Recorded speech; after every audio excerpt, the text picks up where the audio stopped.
Hello everyone, this is Dr. Krishan. I am ENT surgeon based in Delhi and I am co-convener in Indian Medical Association. आज हम बात करेंगे, एक बहुत common सी problem होती है गवर्नमेंट सेटअप में, स्पेशली हम पेशेंट देखते हैं वो बाहर से कहीं अगर उसके बच्चे के कान में वैक्स है या एडल्ट के कान में वैक्स होता है, वैक्स डिजॉल्वेंट डाल के घर में बैठ जाते हैं।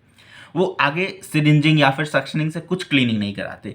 और फिर जब वैक्स डिजॉल्व होकर कान से थोड़ा थोड़ा निकलने लगता है तो उन्हें लगता है कि कान बहना अब शुरू हो गया, भाई एक और नई दिक्कत होगी। तो मैं आपको हमेशा बोलूँगा, जब भी आपको कोई डॉक्टर देता है, पहले तो किसी क्वैक और किसी केमिस्ट के शॉप से मेडिसिन लेना बंद कर दें डायरेक्टली बिना कंसल्टेंसी के। कंसल्टेंसी ले, ENT स्पेशलिस्ट थे।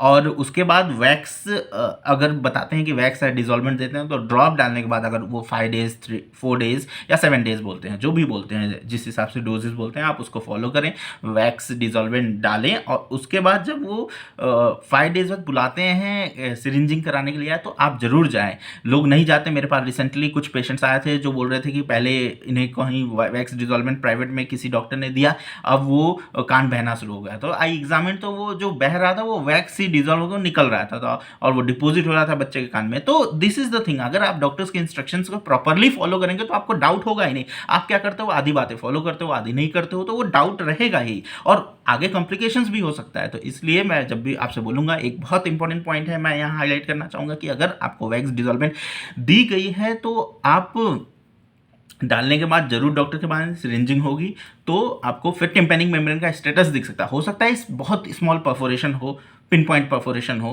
तो वो चीज़ कहाँ कैसे पता चलेगा। आप वैक्स डिजॉल्व में हो सकता है बह बह के गिर के कान की प्रॉब्लम सॉल्व हो जाए, आप आओ मत।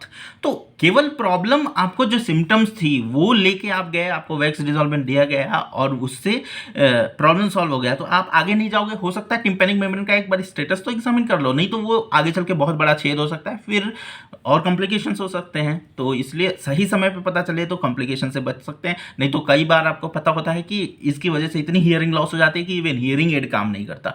वो लाइफ लॉन्ग डिसेबिलिटी हो जाती है पेशेंट को। मुझे आशा है आप मेरी बातों को ध्यान में रखेंगे, आगे से कभी भी ऐसी दिक्कत हो तो बातों को ध्यान रखेंगे। अगर आपको मेरी कंसल्टेंसी बुक करनी है तो आप वीडियो में डिस्क्रिप्शन बॉक्स में लिंक क्लिक करके कंसल्टेंसी बुक कर सकते हैं। धन्यवाद।